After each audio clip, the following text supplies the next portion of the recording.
বলিয়ারপুর গ্রামটা এটা শহর থেকে একটু দূরে এবং শহরের যে নাগরিক সুবিধাগুলা সেগুলা কিন্তু এই গ্রামবাসীর পক্ষে আসলেই সবসময় অ্যাভেলেবেল না। আমাদের উন্নয়ন তো থাকেই, পাশাপাশি আমাদের নিশ্চিত করতে হবে যে প্রত্যেকটা মানুষের নাগরিক নিরাপত্তা, তাদের জননিরাপত্তা আমরা দিতে পারছি কিনা, এটা আমাদের প্রথম কথা দেখার।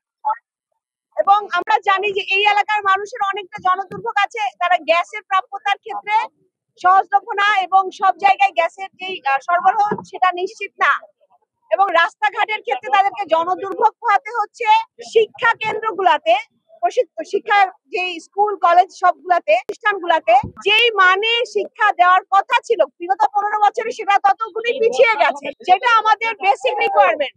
সেই ক্ষেত্রে আমার মনে হয় যে ওইটা আমাদের প্রথম দায়িত্ব যে প্রত্যেকটা স্কুলে এবং কলেজগুলোতে মানগত শিক্ষা আমরা নিশ্চিত করতে চাই। স্বাস্থ্য সেবাটা প্রত্যেকটা এলাকায়, প্রত্যেক গ্রামের সব জায়গায় যেন পায় এবং স্বাস্থ্য সেবাটা নিশ্চিত করে, যেটা এখনো পর্যন্ত কিন্তু মানুষ তাদের জন্য ভোগান্তি পোহাতে হচ্ছে। আমার মনে হয় এগুলো বেসিক রিকোয়ারমেন্ট, পাশাপাশি নাগরিক সুবিধার জন্য যেই মৌলিক চাহিদাগুলো তাদের থেকে জানার পরে আমরা সেগুলোর উপরে কাজ করছি। আমাদের সামনের ইনশাআল্লাহ ইশতেহারে আপনারা সেগুলো দেখতে পাবেন। এবং আমার সকল সাংবাদিক ভাইদেরকে ধন্যবাদ জানাই। আমরা প্রত্যেকটা ঘরে যাচ্ছি আরেকবার করে, প্রত্যেক জায়গার অসুবিধার কথা দেখছি, জনদুর্ভোগ এবং প্রতিকূলতা কি কি সেগুলো সম্পর্কে জানছি এবং যথাসাধ্য চেষ্টা করছি এখন থেকে তাদের পাশাপাশি থাকার জন্য।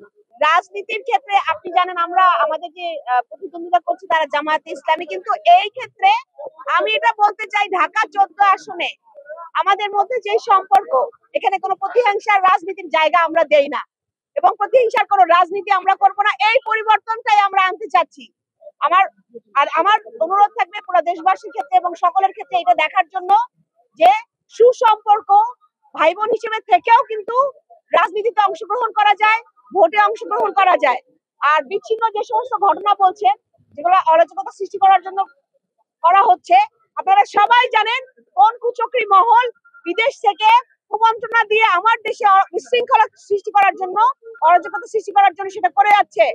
আমরা ঐক্যবদ্ধ থাকলে ইনশাআল্লাহ কেউ আমার দেশের কোনো মানুষের ক্ষতি করতে পারবে না এবং আমরা এরপরে আর কোনো বিশৃঙ্খলা সৃষ্টি করতে দিব না ইনশাআল্লাহ।